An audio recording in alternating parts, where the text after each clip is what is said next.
গবেষকরা পুরনো গাছের গুড়ি, মাটির ধরন ও বিলুপ্ত প্রাণীদের ফসিলের গবেষণা করে দেখেন গড়ে প্রায় 2 থেকে 3 লক্ষ বছর পর পর পৃথিবীর চৌম্বক মেরু পুরোপুরি উল্টে যায়। আর যখন যখন এটি উল্টে গেছে, পৃথিবীর প্রাণীকুলের উপর নেমে এসেছে কিয়ামত। অর্থাৎ প্রাণীজগতের বিরাট এক অংশ বিলুপ্ত হয়ে গেছে, যাকে বলা হয় ম্যাস এক্সটিনশন। সর্বশেষ চৌম্বক মেরু উল্টে গিয়েছিল 7,80,000 বছর আগে, অর্থাৎ আমরা নির্ধারিত সময় থেকেও অনেক এগিয়ে গেছি। তাই ধারণা করা হচ্ছে যে কোনো সময়ই উল্টে যেতে পারে চৌম্বক মেরু। আর যখন এই মেরু উল্টে যাবে, তখন দিকও উল্টে যাবে। এখন আমরা যাকে উত্তর দিক বলছি তা হবে দক্ষিণ, আর পূর্ব হবে পশ্চিম। অর্থাৎ সে সময় সূর্য উঠবে পশ্চিমে।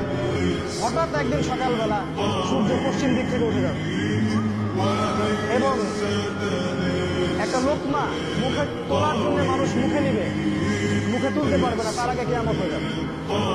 পানি খাওয়ার গ্লাস উঠাবে, পানি পান করার আগেই কিয়ামত হয়ে যাবে। দুজন ব্যবসায়ী কাপড় এক্সচেঞ্জ করবে, একজন বিক্রি করবে, একজন দেখবে, এই দেখতে দেখতে কিয়ামত হয়ে যাবে। একদম মুহূর্তের মধ্যে একদিন কিয়ামত হয়ে যাবে ওই মানুষগুলোর সামনে।